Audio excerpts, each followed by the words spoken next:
3년 반을 마무리하시면서 예루살렘에 이제 들어가게 되죠. 그때 예루살렘에 들어갈 때에 수많은 사람들이, 그때는 이제 유월절이 가까웠기 때문에 막 세계에서 유대인들이 그 절기를 지켜서 막 모여들었으니까 예루살렘이 법적한 그런 때예요. 그러니 이 팔레스타인 이 유대 땅에 있는 사람들도 모일 것이고, 저 북쪽에 있는 갈릴리 사람들도 올 것이고, 전 세계 유럽에 퍼져있던 사람들도 다 정리시켜서 오니까 막 예루살렘이 엄청난 사람들을 봉착했죠. 근데 예수님께서 예루살렘에 들어가실 때에 사람들이 예수님이 행하신 놀라운 이적과 기적을 통해서 볼 때, 저분은 능력 있고 우리의 메시아다. 우리를 다시 구원할 그런, 또 그리고 노마나 도리를 구원할 그런 왕이시다 하면서 엄청난 사람들이 그 예루살렘에 모여들었고, 그리고 예수님의 오심을 환영하면서 막 줄을 서서 막 대열해 있고, 그리고 수많은 사람들이 자기 겉옷을 벗어서 예수님의 오는 길가에 다 가는. 어떤 학자는 이야기하기를요, 예수님께서 이렇게 예루살렘에 입성하실 때 로마의 황제가 올 때보다 더 큰 환영을 시켰다, 이렇게 표현을 해요. 그만큼 엄청난 사람들이 예수님이 예루살렘에 들어오실 때 이와 같이 환영을 하는데, 그냥 하는 게 아니고 종려나무 가지를 꺾어서 이렇게 양옆에 길에 서서 도열하면서 막 흔들며 예수님을 환영하는 거예요. 그래서 뭐라고 해주냐면 호산나, 다윗의 아들 호산나 하면서 이렇게 외쳤어요. 호산나 말은 이제 우리를 구원하소서, 이제 우리를 모아줘서 구원하소서 하면서 막 그저 왕의 입성을 막 환영하시 그렇게 외쳤어요. 이렇게 했어요. 그게 유대인들은 말이에요, 이 종려 이 가지를 굉장히 신성시 많이 입었어요. 그래서 솔로몬의 성전에 보면 그 벽에 종려나무 가지로 이렇게 장식을 쫙 무리를 모아서 이렇게 표시를 했다고 그렇게 이야기를 합니다. 계시록 7장에 보면, 여러분, 우리가 이제 마지막 때에 주님께서 이 땅에 오셔서 심판하시고 하나님이 택하신 백성들이 주님 앞에 다 서게 될 때, 그때 일어날 일에 대한 이야기가 담겨 있는데, 7장 9절에 보면 이 이후에 내가 보니 각 나라와 족속과 백성과 방언에서 아무도 능히 셀 수 없는 큰 무리가 나와 흉을 싣고 손에 종려가지를 들고 보좌 앞과 어린 양 앞에 서서 큰 소리 외쳐 이르되 구원하심이 보좌에 앉으신 우리 하나님과 어린 양께 있도다 하면서 종려를 가지를 막 흔들면서 어린 양 되신 예수님과 하나님을 막 찬양하는 내용이 계시록에 나와 있습니다. 또 고대에는 왕이 여러분 여러분 고을을 방문하고 성을 들어갈 때 사람들이 여러분 그잖아요, 이 개의 종려나무를 가지고 왕의 오심을 막 환영하면서 그렇게 종려가지를 흔들었어요. 하나님의 왕 되신 예수님께서 예루살렘에 올라가실 때에도 역시 유대인들이 그렇게 환영을 했습니다. 근데 문제는 그렇게 마치 왕이 오심처럼 그렇게 왕같이 그를 모시고 영접했지만, 그러나 얼마 있지 않아서 예수님께서 보이시는 그 모습이 실망을 안겨주었어요. 여러분, 왕으로 오셨으면 그 권세를 가지고 여러분 그저 유대인들을 어떤 조직을 만들고, 그리고 독립운동을 하고, 그리고 여러분 능력을 행해서 로마의 여러분 그저 군인과 노력의 이 정부에서 또 유대인을 구원하는데, 그렇지 않고 성전에 가서 산을 뒤엎어버린다든지, 그러다 무슨 또 그저 바리새인과 유대인들을 막 책망한다, 이런 일만 하죠. 실망한 유대인들이 어떻게 합니까? 돌아섰어요. 그래서 종려 가지를 흔들며 이렇게 환영했던 유대인들이 오히려 돌아서서 이제는 예수님을 십자가에 여러분 내어서 죽게 하는 이에 앞장서는 군중이 되고 말았다는 사실이죠. 하지만 예수님께서 이렇게 십자가에 여러분 달려서 죽으셨지만, 그러나 십자가에서 죽으실 때 내가 다 이뤘다 하시면서 자신의 구원의 사역을 완성하시고 할렐루야 십자가에 죽으신 다음에 3일 만에 부활한 줄 믿으시기를 축복합니다. 아멘. 십자가는 여러분 그전에 최악의 그런 죄악을 지은 사람이 지는 십자가지만 그러나 예수님께서 죽으심으로 인해서 그 십자가는 사람의 십자가가 되었고 구원의 상징이 되었고 평안을 주시는 여러분 십자가가 된 줄 믿으시기를 축복합니다. 아멘. 놀라운 일은요 십자가는 저주였어요. 공포였어요. 죽음이었지만 그러나 예수님이 십자가를 지심으로 인해서 십자가는 우리에게 희망이 되었고 구원이 되었고 평화가 되었고 그리고 십자가가 여러분 우리가 여러 색깔 있잖아요. 우리가 곳곳마다 여러분 병원에 가면 십자가 무슨 색깔이에요? 네? 파란색이에요? 빨간색이에요? 녹색이에요? 녹색. 네? 녹색. 녹색, 초록색이죠? 빨간색은 이제 병원 가야 돼요. 나 병원에 빨간색 십자가 못 봤는데? 적십자. 적십자지, 그러면 빨간색은 적십자. 그죠? 그 우리가 예전에 교회 종탑에도 그렇게 빨간색으로 또 이렇게 뭐 하얀색으로 뭐 요즘은 막 컬러풀하게 빨주로 파라고 나오는 데 있어요. 모르겠어요. 그 얘기 붙인다는 모르겠어요. 어쨌든 간에 병원에는 무슨 십자가? 파란이라는 거죠. 녹색 십자가가 있어요. 그래서 사람이 병으로부터요 영성의 병으로부터 구원해 준다. 이곳으로 오세요 한데게 그래서 이 녹색 십자가가 있어요.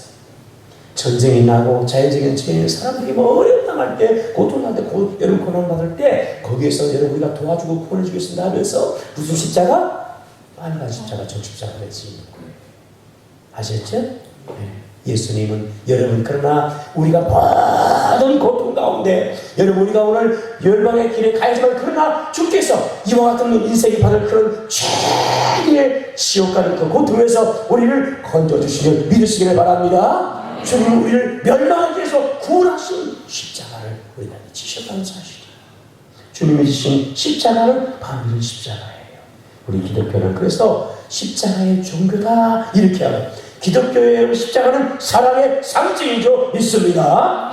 여러분 바울은 여러분 예수님만 난 다음에 변화하기 위해서 그가 여러분 이렇게 보면서 이렇게 외칩니다. 뭐라고 얘기하면 내가 너희 중에서 예수 그리스도와 십자가에 못 박힌 것 외에는 아무것도 알지 않으려고 작정했다. 갈수장 십자가에 그러나 네게는 우리 주 예수 그리스도의 십자가 외에는 결코 자랑할 것이 없다. 할렐루야. 아멘. 바울이 사실은 자랑할 게 너무 많은 사람이에요. 하지만 여러분 교인들에게 편지하면서 어떻게 고백하냐면 나는 십자가만 알기를 원하고 그 다음에 내가 십자가만을 자랑하는 자가 되겠다고 고백하고 선포하는데 여러분 우리의 이러한 여러분 바울의 신앙의 고백이 오늘 우리의 고백이 되는 은혜가 있기를 축복합니다. 아멘. 할렐루야.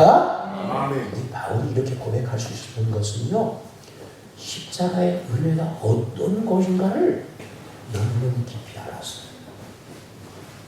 그냥 십자가 이게 아니라 그 십자가의 의미, 예수님께서 주신 십자가의 그 의미, 그 고통과 그의 놀라운 사랑과 그의 주신 우리 은혜가 얼마나 큰가를 이 십자가 통해서 그가 경험하니까 세상의 그 어떤 것도 다 그 앞에서 무익한 것을 알았어요.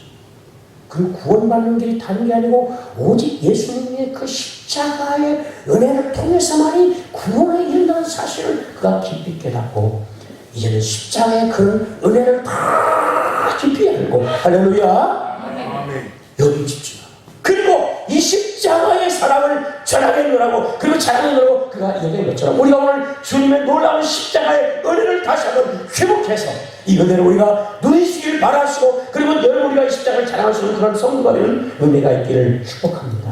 아멘. 오늘 여러분 이사야서 53장은 예수님이 오실 때 600여 년 전에 이사야는 선지자가 이 예수님의 메시아의 그 메시아에 대한 이사야서는 메시아에 대한 이야기들이 많이 담겨 있어요. 메시아에 대한 그런 탄생, 메시아의 사역, 그리고 오늘 현재 메시아에 당하는 그런 고난과 죽음에 대한 이야기를 하고 있어요. 이사야가 그런 얘기를 중간중간에 예언했어요. 근데 53장은 예수님께서 우리 표제가 해본 13장에 나오는 것처럼 고난받는 뭐라고 되어 있습니까? 종이라고 되어 있어요. 이 땅에 메시아가 오시는데 그렇게 메시아가 오실 때 어떤 모습으로 오실 것인가? 유대인들이 기대하는 메시아는 여러분 그리고 자기들이 기대하는 메시아의 상이 있지만 그러나 이사야 선지자는 이야기를 메시아는 이런 일을 할 거다. 이런 고난을 받는 자가 될 거다. 그리고 그의 고난은 이런 의미가 있고 이 고난을 통하여서 여러분 그저 인생이 오늘 말씀처럼 그저 나옴을 읽고 여러분 그저 그 인생이 여러분 그 우리의 죄악을 그분이 담당하시고 그리고 우리가 평화를 누리고 우리가 남은 얻는 그런 은혜를 받게 될 거라고 예언을 했다는 사실이에요. 우리가 앞에서 53장의 1절에서 3절까지는 예수님이 어떤 모양으로 오실 것인가. 예수님이 오시는데 그냥 뭐 사람들이 추앙하는 그런 좋은 가문, 뭐 왕의 그런 가문, 그리고 막 아주 그냥 멋진 위풍당당한 그런 모형과 모습으로 오시는 게 아니고 예수님은 이러한 모습으로 오신다라고 하는 것이 1절에서 3절이에요. 그리고 4절부터 6절까지는 그 메시아가 하는 일에 대해서 얘기하는데 그분이 오셔서 이런 고난을 받는 분으로 오신다는 거예요. 그리고 7절부터 9절까지는 우리가 읽지는 않았지만 그 내용이 뭐냐면 이렇게 고난을 받았을 때 그 고난 받는 자가 어떠한 모습, 어떤 자세로 받는가라는 것이 9절까지 집계가 되고 있어요. 자, 우리 오늘 여기 성경에 보면 예수님께서 어떤 모습으로 오셨는가. 자, 우리 한번 읽어볼까요? 2절입니다. 2절, 3절 같이 함께 있습니다. 시작! 그는 주 앞에서 자라나기를 연한 술 같고 마른 땅에서 나온 우리가 닦아서 고운 모양도 없고 풍채도 없은즉 우리가 보기에 눈보할 만한 아름다운 이시였다. 그는 멸시를 받아 사람들에게 버림받았으며 간고를 걷었으며 실고를 당하시다. 마치 사람들이 그에게서 얼굴을 가리는 것 같이 멸시를 당하였고 우리도 그를 귀히 여기지 아니하였다. 예수님께서 이 땅에 오실 때에 좋은 가문에 오신 것도 아니고 우리가 아는 것처럼 여러분 목수인 거의 요셉의 가정에 오셨고 예수님이 나셨을 때는 여러분이 사는 것처럼 어디서 나셨어요? 마법간 말궁에서 이렇게 그러니까 아주 천한 가정에서 그렇게 낮은 모습으로 예수님이 오신 거예요. 그걸 표현하기를 뭐라고 표현하면 여기 성경이 얘기를 그는 주 앞에서 살아나기를 연한 순같이 마른 땅에 나는 뭘같이? 무리같이 막 좋은 왕의 가문에서 막 그죠? 그 왕자의 어떤 그런 뭐 이런 신분을 가지고 태어난 게 아니고 예수님께서는 저 시골 갈릴리 여러분이잖아. 그래서 이제 벤저는 태어났지만 갈릴리 가나에서 성장하셨는데 그 땅을 목수의 가정에서 그렇게 어렵게 그냥 그렇게 사셨어요. 그 표현하기를 마치 뭐라고 표현하면 연한 순처럼. 이제 우리가 봄 되니까 나무들이 뭐가 나와요? 순이 나오는데 어떻게 해요? 연하게 보면 귀엽기도 하고 막 그죠? 새파랗게 나오는 그것이 막 이렇게 또 땅에서 나오는 풀이 보면 그냥 연하게 그 아무 힘이 있어요 없어요? 없어. 그런 모습 약간 모습으로 힘 있는 모습으로 그렇게 예수님이 그렇게 여러분 오셨고 그리고 그런 가정에서 자라나셨고 오늘 편하게 마른 땅에 나온 뭐 같다? 뿌리처럼 그렇게 오셨다라고 말씀합니다.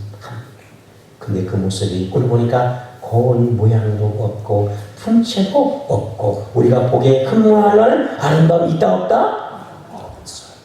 외적인 모습도 이렇게 표현하는데 그런 환경 가운데 그런 모습으로 자라나고 그리고 여러분 예수님께서 보실 때 여러분 사람들이 막 그저 막 보기에 좋은 아름다운 모습 막 풍채가 그냥 훨씬 그 모습이 전혀 아니라는 거.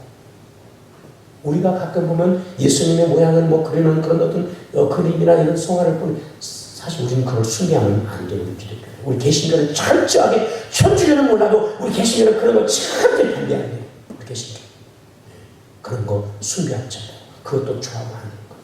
우리 개신교는 오직 말씀 뭐라고요? 오직 말씀 우리 개신교 구교하고 달라요. 그래서 종교에 그래서 이런 것이 말씀을 돌아간다고 해서. 그런데 여러분 그런 그림들을 가끔 보면 뭐예요? 그냥 얼마나 너무너무 잘생긴 거지. 저보다 더 잘생겼어 그냥. 너무너무 잘생겼어. 그냥 수염 머리를 어떻게 이렇게 그 당시에 미용실 없는데 어떻게 그냥 그렇게 모습으로 나왔어요. 그 예수님이 아니에요. 예수님의 모습이 아니에요. 성경에서 말하는 예수님의 모습은 어떤 모습이에요?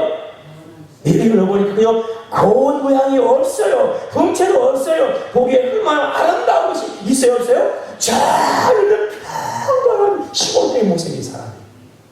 그 예수님 그게 모습이에요. 진짜 않습니다. 그렇습니다.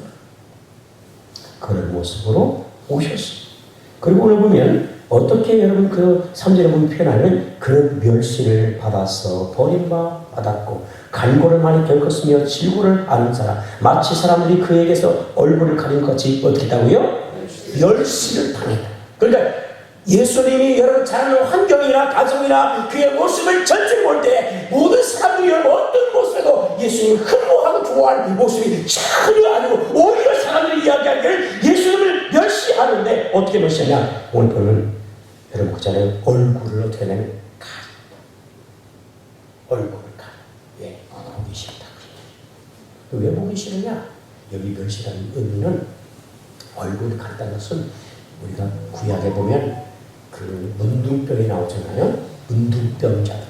그 문둥병자가 나타나면 어떻게 사람들이 자기들 얼굴을 가려. 보기 싫다. 왜? 흉악하고 막 그도 이그러지고 막 더럽고 그러니까 온 사람들은 원래 문둥병 사람들이 있는 곳에는 나타나면 안 되잖아요. 사람들이 가게되면 나는 부정한 자입니다 이렇게 외치잖아요. 사람들 자기 보면 안 되니까. 그러면 막 그렇게 얘기하는 가서 돌을 쳐는 거예요. 사람들이 문둥병이 어디서 문둥병을 고통을 맞아 죽을 수도 있어요. 그러니까 막 자기들이 사람들이 피해서 자기들끼리 모여 사는데 여러분 혹여나 사람이 나타나면 뭐예요? 자기들이 막 사람들 모두도 피해 직고를 해요. 근데요 그때 혹이라도 문둥병을 사람이 뭐예요? 보기 싫다고 삽니다. 이렇게 하면서 그런 모습. 예수님을 여러분 사람들이 어떻게 여러분 대하느냐? 그렇게 모든 사람들이 왕이나 여러분 그죠? 여러분 유대의 그런 지도자들이나 이런 자들이 어떻게 했냐? 여러분 예수님을 가지고 그렇게 마치 문둥병자를 보듯이 그렇게 멸시하면서 모십니다. 이렇게 예수님이 그러한 모습을 오셨고 그렇게 취급을 당하셨어요. 죄인이나 가난한 자나 고아나 병든 자 이런 자들만이 예수님을 가까이 했어요. 예수님 따랐어요. 그리고 예수님의 제자 중에서는 그저 막 예수 12제자로는 막 그냥 가문이 그냥 좋고 무슨 돈 있고 빼기는 사람이 별로 없어요. 다 어려운 사람들이 예수님이다. 오히려 다른 사람들은 예수님을 이와 같이 철저하게 멸시하고 귀히 여기지 아니했다. 자, 그런데 예수님이 이런 모습으로 오셨는데 여러분 사람들의 반응이 나타납니다. 53절 1절에 보면 우리가 전한 것을 누가 믿었느냐? 우리의 발이 누구에게 나타났느냐? 이 말은 메시아가 이 땅에 이루한 것으로 오실 때 사람들이 구원의 주 이 땅에 오셨지만 우리의 죄악을 담당해 오셨지만 사람들의 반응이 어떻게 나? 믿지를 않았다는 것. 그래서 이스라엘을 우리가 전한 것을 누가 믿었느냐? 믿는 사람이 없었다. 정작 메시아를 기다리고 메시아를 사모하고 여러분 그랬지만 메시아가 진짜 오셨을 때는 어떠한 여러분 사모할 모습이 없었기 때문에 오히려 사람들의 반응이 그를 믿지 아니하고 그를 따르지 아니했다라는 거예요. 자, 그러면서 예수님이 땅에 오셔서 오늘 4절 이하에 보면 하신 일들에 대한 이야기가 나옵니다. 예수님께서 어떠한 고난을 당하셨는가? 우리 같이 한번 4절 읽어볼까요? 4절 시작. 우리의 질고를 지고 우리의 슬픔을 당하였거늘 우리는 생각하기를 그는 질고를 받아 하나님께 맞으며 고난을 당한다 하였노라. 그러니까 예수님께서 이 땅에 오셔서 메시아가 이 땅에 오셔서 한 가장 큰 길을 보내 물론 병자를 고치고 복음을 전파하고 여러분 그저 많은 사람들 저를 용서하시는 일들의 사역을 하셨지만 그러나 그가 가장 위기한 사역을 보내 그는 십자가의 고난을 당하신 사역이었는데 그가 어떻게 이런 고난을 당하셨는가? 4절에 그는 실로 우리의 질고를 지고 우리의 슬픔을 어떻게 했다고요? 당하셨고 우리는 생각하기를 그런 징벌을 받아 하나님께 맞으며 고난을 당한다 하였도다라고 그렇게 이야기합니다. 근데 여러분 예수님께서 이와 같이 여러분 고난 당하신 것은 사실 이런 하나님께 여러분 이와 같이 징벌을 받은 것은 다른 것이 아니고 우리가 당할 그 질고 할렐루야 성경은 우리의 질고라고 표현하고 우리의 슬픔이라고 말씀하고 있어요. 그러니까 예수님이 이런 고난을 당하신 것은 우리 질고, 내 질고, 그 다음에 우리가 당할 슬픔을 대신 그분이 받으셨다는 이야기예요. 성경에 오늘 4절에서 여러분 우리가 6절까지 보면 우리라는 단어가 몇 번 나오냐면 9번 나옵니다. 몇 번 나온다고요? 9번. 그러니까 예수님이 당하신 이 고난은 여러분 그죠? 예수님 자신이 당하는 이런 고난은 예수님 스스로 당하는 고난이 아니고 오늘 우리를 대신해서 여러분 당하신 고난인 줄로 믿습니다. 나를 위한 고난인 줄로 믿습니다. 오늘 분명히 성경이 그것을 이야기하는 것. 사람들은 생각하기를 그가 이렇게 징벌받고 고난받는 것은 예수님 자신 때문이 아닌가라고 그렇게 생각을 하고 있는 거죠. 근데 사실은 뭐예요? 네, 우리가 당할 징벌을 대신해서 우리가 당할 슬픔을 대신해서 할렐루야. 주님께서 이 같은 고난을 당한 줄 믿으시기를 축복합니다. 아멘. 자, 그런데 오늘 5절에 보면 그가 찔림은 우리의 뭐 때문입니까? 화물 때문입니다. 예수님 오셔서 이 메시아가 오셔서 앞으로 우리를 위해서 대신 고난을 받으시는데 어떻게 고난을 받냐면 찔림의 고난을 받는 거예요. 찔림. 이 찔림으로 우리의 허물은 무슨 죄냐면 우리가 모르게 나도 모르게 그냥 짓는 죄들이 너무 많잖아. 우리가 죄와 허물이 있어요. 죄와 허물. 이 죄와 허물인데 바로 이 죄는 우리가 알고 있는 죄를 말하는 것이고 허물은 내가 모르고 그냥 나도 모르게 죄를 짓는 일들이 얼마나 많아. 그걸 허물이라.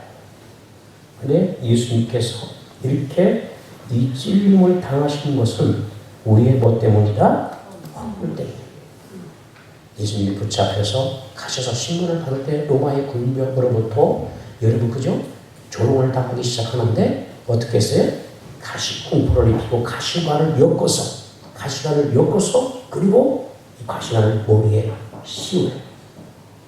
그리고 그 가시관을 씌운 다음에 이게 시장심이 살짝 얹어놓은 게 아니겠죠? 이거를 그냥 누르겠죠? 그냥 관을 씌워주시 그냥 이렇게 씌우겠죠? 이렇게.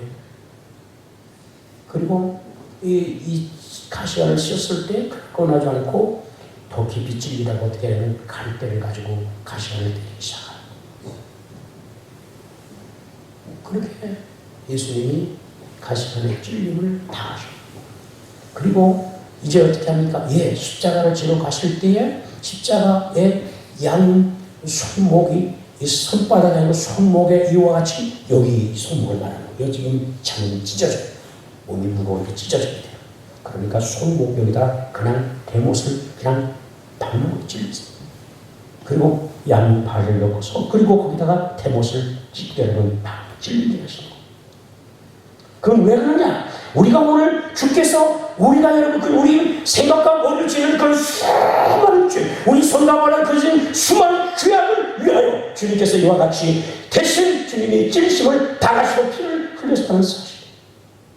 그가 여러분 십자가에 피를 흘려서 6대만 십자가에 달려서 피를 다 쏟으시잖아요. 다. 그리고 거기서 서서히 죽어 가시는데 이제 그가 운명하신 다음에 죽음의 확인을 위해서 로마의 군병이 창을 들고 예수님의 옆구리를 찔러 여러분 심장에 남아있는 피까지 다 뽑아 이렇게 우리 허물 때문에 주님이 찔림을 당하시고 죽으셨어. 그의 죽으심은 이와 같이 그가 찔리심은 여러분 우리의 허물 때문에 죽었다는 나의 허물과 죄악 때문에 주께서 죽었다는 사실을 기억하는 은혜가 있기를 축복합니다. 나를 대신해서 내가 그런 고난과 그런 고통 가운데 죽어가야 할 자이지만 그런 고통 가운데 영원히 살 자이지만 그러나 주께서 대신 나를 위하여 죽으심으로 대신 찔리심으로 우리가 우리의 모든 죄와 허물이 사함을 받았습니다. 5절 중반절에 그가 상함은 우리의 죄악 때문이라고 말씀하는 이 상함이라는 것은 그냥 여러분 가시에 찔리고 못이 박히고 그 다음에 여러분 옆구리 창이 찔리고 새치게 맞은 이런 것들은 여러분 우리가 몸이 상한데 이 상함이라는 표현은 그런 외적으로 드러나는 상함이 아니라 뼈가 부러져 으러지는 상함 이걸 상했다 표현하는 거예요. 우리가 몸이 상처가 나면 쓰리고 아픕니다. 상처가 나면 쓰리고 아파요. 그쵸? 수는 아파요. 조그만 곳에 가시 찔러도 아프고 얼마나 아픈지 몰라요. 그런데 예수님께서 여러분 그잖아요. 이렇게 채찍에 맞고 찔리시는 이런 고통, 그런 고통을 해서 마치 뭐 뼈가 으스러지듯이 그런 고통을 당했다. 뼈가 다 부러졌을 때. 그 상함에 다른 의미가 바로 그런 거예요. 그래서 예수님께서 그 상함을 당하심으로 이렇게 당하신 것은 바로 우리의 나의 죄악 때문이라고 분명히 말씀합니다. 우리 죄값이 이렇게 무거운 거예요. 그래서 우리가 주님께서 이와 같이 우리의 허물과 죄악으로 이러면 주님이 찔리고 이렇게 상함을 당함으로 우리가 대신 용서받고 할렐루야. 아멘. 우리가 구원을 얻게 된 줄 믿으시기를 축복합니다. 아멘. 그 다음에 오늘 보니까 그가 징계를 어떻게 합니까? 받으면 우리가 뭘 누렸어요? 평화를 누렸어요. 그러니까 우리 인생 가운데 죄 가운데 사는 인생은 여러분 죽을 때까지 평화가 없어요. 이 샬롬이라고 표현하는데 이 샬롬이 없어요. 영혼에 대한 항상 불안, 마음에 대한 불안, 여러분 인생이 살아가면서 우리가 살면 어떠한 여러분 두려움과 불안, 공포, 여러분 이런 것들이 얼마나 많은지 몰라요. 그런데 여러분 예수님께서 십자가의 죽으심으로 대신 우리를 위해서 징계를 받으심으로 우리가 평화를 누리게 되었고 예수님의 십자가의 은혜를 그래서 경험하는 사람들은 마음의 평화가 먼저 임하게 되는 거예요. 왜? 죄가 다 용서되고 그저 주님 앞에서 대신 주님이 날려의 십자가에 죽으심으로 내 모든 죄가 다 사함받고 하나님과의 관계가 기록되었기 때문에 진정한 한옥과 평화가 하나님과의 영적인 평화 먼저 이루어지게 되고 우리 마음의 평화도 우리 삶의 평화도 주님께서 허락해 주실 줄로 믿습니다. 아멘. 십자가의 은혜를 경험하지 않고 어떤 누구도 진정한 평화를 삶에서 그 영혼과 마음의 삶에 누릴 수가 없어. 우리가 오늘 우리 삶의 진정한 평화를 위하여 여러분 주님 앞에서 십자가의 은혜를 회복하는 그런 은혜가 있기를 축복하고요. 우리가 염려와 두려움과 걱정과 늘 불안한 가운데 우리 인생이 살아온다면 여러분 주님의 십자가를 의지할 만한 은혜가 있기를 축복합니다. 아멘. 그리고 우리의 마음의 진정한 평화가 다시 회복이 되죠. 그 은혜를 우리가 오늘 누리고 받아야 돼. 그가 채찍에 맞음으로 우리가 뭘 입었습니까? 나음을 입었다. 그러니까 우리가 예수님께서 채찍에 맞으셔서 우리가 나음을 받는데 여러분 나왔다는 것은 우리 영혼이 여러분 죽음에서 나아지 사는 역사가 일어났고 우리의 마음과 우리의 삶에 우리 육체의 질병에서 모든 것이 나음받는 고침받는 치유되는 놀라운 역사가 여러분 일어난 줄 믿으시기를 바랍니다. 아멘. 주님이 맞은 채찍은 여러분 우리가 아는 것처럼 이 채찍이 가죽채찍. 그래서 가죽채의 뒤에 끝에는 닭덩어리가 있잖아요. 그래서 이걸 때릴 때마다 그냥 우리가 가끔 보면 카우보이들이 채찍을 막 휠 때 있잖아요. 그걸 슉 막 얼마나 막 딱딱 소리 나는지 막 무서워. 소리만 들어도 무서워. 그래서 사람들이 그 소리에 채찍을 휘둘 때는요, 여러분 가까이 오다가 뭐요? 거의 툭 치잖아요. 이게 무서워. 근데 거기에 닭덩어리가 달려 있어요. 예수님께서 그냥 사그라들면서 여러분 치기 시작하는데 그 치 여러분 이로 해서 그냥 이 등과 이 어깨가 그냥 다 갈라지는 거예요. 그리고 마지막에 여러분 그죠? 끝에 슈덩이에 납땜하겠으니까 이거를 땡길 때마다 상처들만 나는 거예요.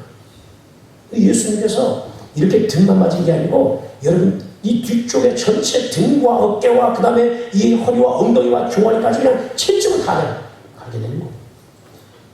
넘쳐난 고난을 예수님이 당하셨어요. 이런 채찍을 가할 때 여러분 무슨 인정살이 거기 있겠어요? 왜? 어차피 십자가에 죽어야 할 대상이니까. 사정없이 십자가를 부내시켰죠. 자력하게. 그런 이 채찍을 예수님이 다 당하시고 그리고 여러분 피투성이가 되어서 온몸이 그러니까 다 피투성 머리에는 가시관을 쓰셔서 피가 흐르고 그리고 여러분 채찍에 맞은 온몸이 다 등부에서 앞쪽도 여러분 다 슈트에 갈리갈리 여러분 찢겨나게 상처하니까 어떻게 다 온몸이 다 피의 투성으로 되기 시작합니다.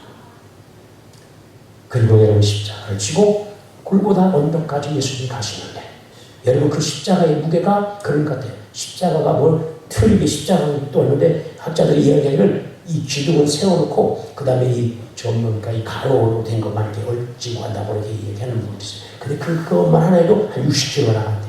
사람 메대를 난 무게니까 그 정도 나가야 되겠죠? 이 뭐 조그마한 나무는 게 부져버리니까.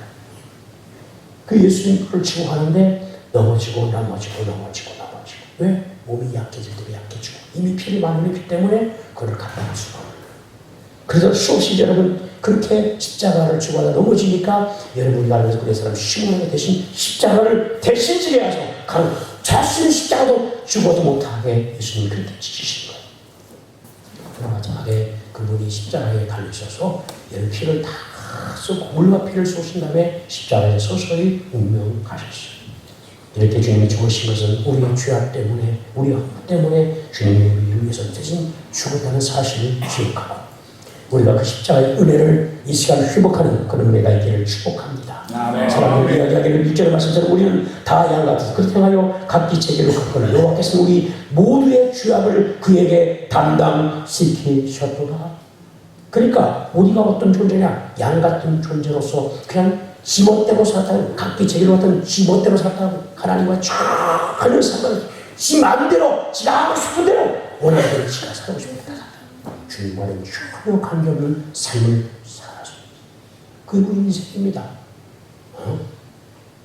우리가 예수 믿기 전에, 우리가 주님 앞에 나와 예수 믿기 전에 우리 모든 인생이 내 마음대로 사는 인생이었어요. 그런 인생은 결국 멸망의 길로 가는 것이죠. 죽음의 길로 가는 그 길 아니겠습니까? 그런 우리를 주님께서 여러분 택하여 불러주시고 주님께서 대신 십자가에 죽어 죽으심으로 그를 믿어 우리가 오늘 주 용서받고 여러분 우리가 구원을 받은 줄 믿으시기를 축복합니다. 아멘. 할렐루야. 하나님께서 우리 모든 죄악, 내 마음대로 살았던 그런 모든 죄악, 이 땅에서 여러분 원주와 자범죄로 제 앞에 사는 그 모든 죄악을 하나님께서는 여러분 예수님께 이 죄악을 그에게 담당하게 시켰습니다. 죽게 하시고 우리를 대신 구원하셨습니다. 주님이 지신 십자가는 이런 고난의 십자가였고 요한복음 말씀처럼 주님이 주신 십자가는 이와 같이 여러분 유대인들이 예수를 십자가에 못 박아라 해서 못 박혔지만 그러나 주님께서 얼마든지 자신이 여기에서 여러분 못 박지 않고 여러분 자신의 능력을 신적인 권세를 가지고 능히 그것을 대적할 수 있지만 그러나 성경에 보면 자신이 이것을 기쁨으로 스스로 내가 십자가를 지고 간다고 말씀하시는 것처럼 우리 죄악을 위하여 우리를 구원하기 위하여 주님이 십자가 지고 죽으심으로 우리는 구원을 받았고 할렐루야. 이런 은혜가 우리 있는 줄 믿으시기를 축복합니다. 우리가 오늘 종료주일을 맞이해서 이제 우리가 한 주간 동안 여러분 고난의 주간인데 이 한 주간 동안에 주님의 십자가를 우리가 다시 한번 기억하고 또 회복하고 할렐루야. 그 은혜를 여러분 이 한 주간 동안에 여러분이 다시 한번 되시기를 그 은혜의 시간들 다 되기를 축복합니다.